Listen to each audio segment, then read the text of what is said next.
2006 సంవత్సరమే ఏప్రిల్ 28వ తారీఖున 2000 మందితో ఈ నేషనల్ హైవే రైళ్లు ఎక్కడి నుంచి అండి, మెడ్రాస్ కన్యాకుమారి నుంచి ఢిల్లీ దాకా వెళ్తూ ఉంటాయి రైళ్లు. ఆ ట్రైన్లు ఆపడం చాలా కష్టమైన పని. దరిదాపుగా అర్ధ గంట నేషనల్ హైవేని తెనాలి దగ్గర నేను ఆఫ్ చేసి, తర్వాత వేమూరు, తర్వాత మోదుగూరు ఫెయిల్ అయింది, మమ్మల్ని అరెస్ట్ చేయడం జరిగింది ఇక్కడ. ఆ తర్వాత పెదకూరుపాడు, తర్వాత ఇంకో స్టేషన్ ఉంటుంది పిడుగురాళ్ళ, తర్వాత నడిపూడి. ఒకే నెలలో అవిశ్రాంతంగా భార్యా బిడ్డలు వదిలిపెట్టి మాలామాదిగులు క్రైస్తవ మతం తీసుకున్నా సరే వాళ్ళని ఎస్సీలుగానే కొనసాగించాలని నేను డిమాండ్ చేస్తే రాజశేఖర రెడ్డి గారు దానికి అనుకూలంగా ముఖ్యమంత్రి హోదాలో ఇది జరగాలి అని చెప్పి ప్రధానమంత్రికి లేఖ రాయటం, సోనియా గాంధీ గారికి లేఖ రాయటం.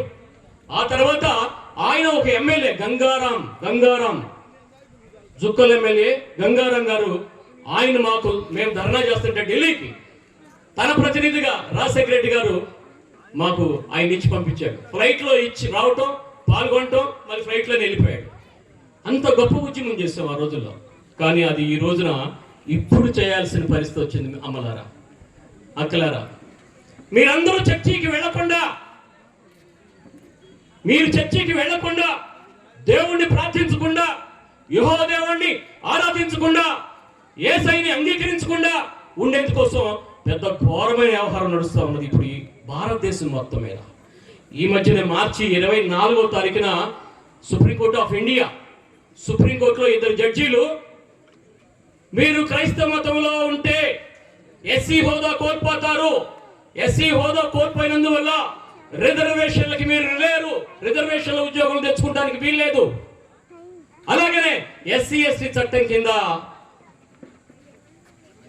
మీరు కేసులు పెడతానికి కూడా వీల్లేదు అని చెప్పి ఒక ఘోరమైన తీర్పు ఇచ్చింది. అందరూ ఎమ్మెల్యేలు, ఎమ్మెల్సీలు అండ్ ఎంపీలు అందరూ కూడా మనకు సంబంధించిన వాళ్ళు, మన కులాలకు సంబంధించిన వాళ్ళు తోలుబొమ్మలు అయిపోయారు. అంబేద్కర్ గారు ఇచ్చిన రిజర్వేషన్ ఆధారం చేసుకుని ఎంపీలు అవుతున్నారు, ఎమ్మెల్యేలు అవుతున్నారు, ఎమ్మెల్సీలు అవుతున్నారు. కానీ ఏ ఒక్కరు కూడా మన సమస్యని అసెంబ్లీలో కానీ, లెజిస్లేటివ్ కౌన్సిల్లో కానీ, పార్లమెంట్లో కానీ ఒక్కరు కాకపోతే ఒక్కరు ప్రస్తావించట్లేదు.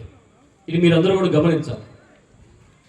1960, 70, 1980, 90 ప్రాంతాల్లో మనందరం కూడా అంబేద్కర్ గారు ఇచ్చిన అనేక ప్రయోజనాలు, స్కాలర్షిప్లు అనండి, విద్యలో అంటే విద్యాలయాల్లో రిజర్వేషన్లు అనండి, వాటన్నిటిని ఉపయోగించుకుని ఉద్యోగాల్లో కూడా రిజర్వేషన్లో ఉద్యోగం తెచ్చుకున్నాం. నేను కూడా కేంద్ర ప్రభుత్వంతో పోరాడి ఉద్యోగాల్లో కూడా ప్రమోషన్స్ ఇచ్చేటప్పుడు రిజర్వేషన్ తీసుకురాగలిగాను 85వ రాజ్యాంగ సవరణ ద్వారా.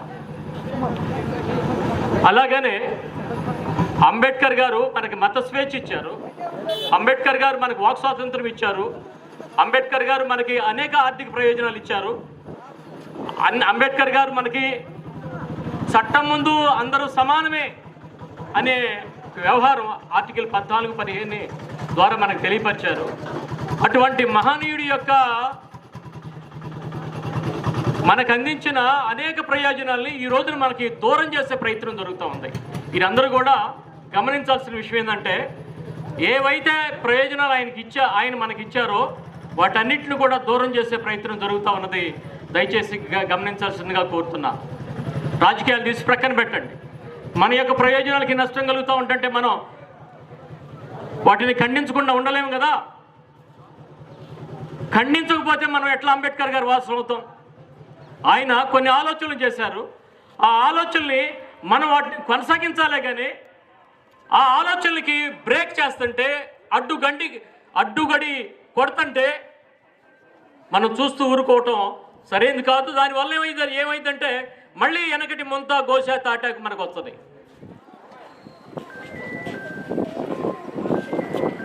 ఈ రోజున ఒక సుప్రీంకోర్టు మార్చి 24వ తారీఖున ఒక ఉత్తర్వులు ఇచ్చింది సుప్రీంకోర్టు. ఏమిటది?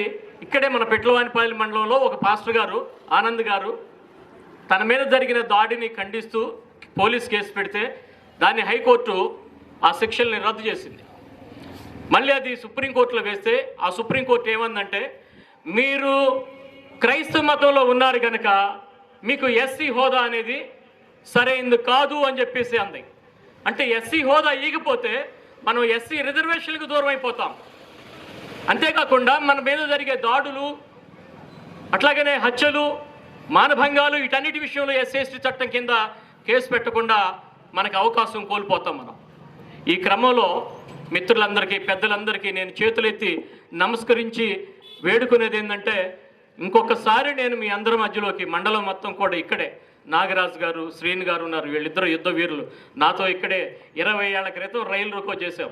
ఇప్పుడు నేను చెప్పిన ఏదైతే అంశం ఉందో ఎస్సీ హోదా తీసేసే విషయంలో, ఎస్సీ హోదా కావాలని 20 ఏళ్ల క్రితం ఇక్కడ వేమూరులో నేను రైలు రోకో చేశాను. దాంతోపాటు ఇంకొక 5 రైలు రోకోలు చేశాను. అటన్నిటి మీద నా మీద 2 కేసులు పెట్టారు. సోదరులు శ్రీని గారు అలాగే నాగరాజు గారు ఇచ్చిన సాక్ష్యాలతో వాటిని యెహోవా దేవుడు కొట్టేసేసాడు.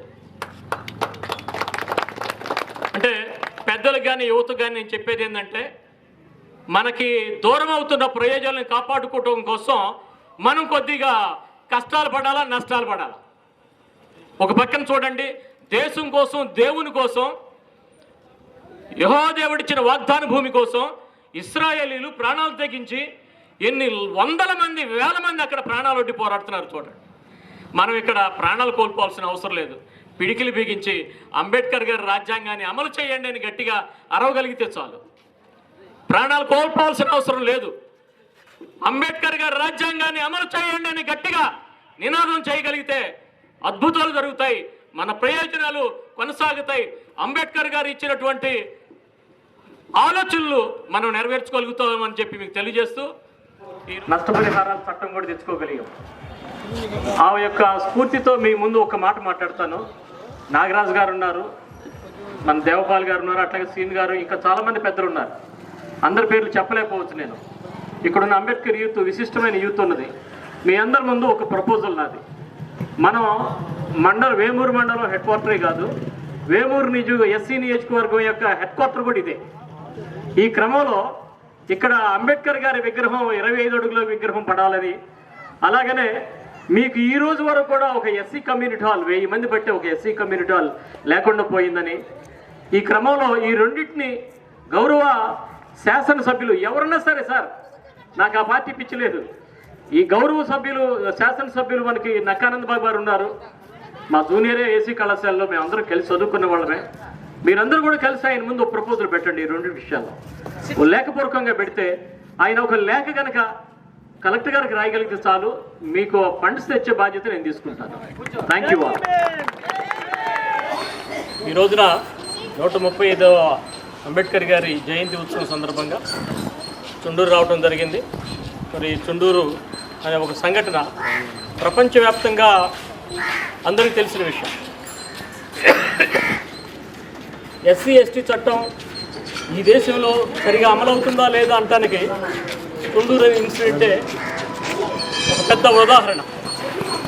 ఆర్థిక ప్రయోజనాలు అయితే ఎంతో కొంత మేరకు ఇచ్చారు, కానీ ఇంతవరకు కూడా 8 మందిని ముక్కలుగా చంపిన సంఘటనలో శిక్షలు లేకుండా చేశారు. చాలా ఘోరమైన విషయం. దీనికి ఆంధ్రప్రదేశ్ రాష్ట్ర ప్రజలు, తెలంగాణ ప్రజలు, దళితులు, భారతదేశంలో ఉన్న దళితులందరూ కూడా దీన్ని గమనించి ఎస్సీ ఎస్టీ చట్టం అమలు కోసం, ఆ చట్టంలో భాగమైనటువంటి శిక్షల గురించి కూడా మనం ప్రయత్నం చేయాల్సిన అవసరం ఎంతో ఉన్నది. అంతేకాకుండా ఇంకా చుండూరులో ఆర్థిక ప్రయోజనాలు అందని వాళ్ళు, పునరావాసాలు అందని వాళ్ళు చాలామంది ఉన్నారని తెలియజేస్తూ, వీటిని కూడా వారికి కూడా రాని వారికి కూడా అమలు చేయాలని చెప్పి విజ్ఞప్తి చేస్తూ జై భీమ్ తెలియజేస్తుంది. జై భీమ్, జై భీమ్, జై భీమ్, జై భీమ్. చుండూరు మృత వీరులకు జోహార్, జోహార్. చుండూరు మృత వీరులకు జోహార్. వర్ధిల్లాలి భారత రాజ్యాంగం, వర్ధిల్లాలి. అంబేద్కర్ ఆలోచన విధానం వర్ధిల్లాలి. అంబేద్కర్ గారు 135వ జన్మదిన శుభాకాంక్షలు తెలియజేస్తున్నాను. వేమూరులో అక్కడ ఒక చిన్న మీటింగ్, ర్యాలీ ప్రారంభం, అట్లాగే చుండూరులో కూడా చిన్న మీటింగ్ చూసుకుని ఇక్కడికి రావడం జరిగింది. పెనుగొండపాడులో 13 సంవత్సరాల క్రితం ఇంటి స్థలాల కోసం ఇక్కడ పోరాటం చేశాం దీక్షలో. చాలా బ్రహ్మాండమైన మనం గెలిచాము దరిదాపుగా. కాకపోతే హైకోర్టుకు వెళ్ళి వాళ్ళు స్టే తెచ్చుకున్నారు. దాని సంగతి అట్లా ఉంచుదాం. మన పెద్దలు దాన్ని కొనసాగిద్దామంటే కొనసాగిద్దాం.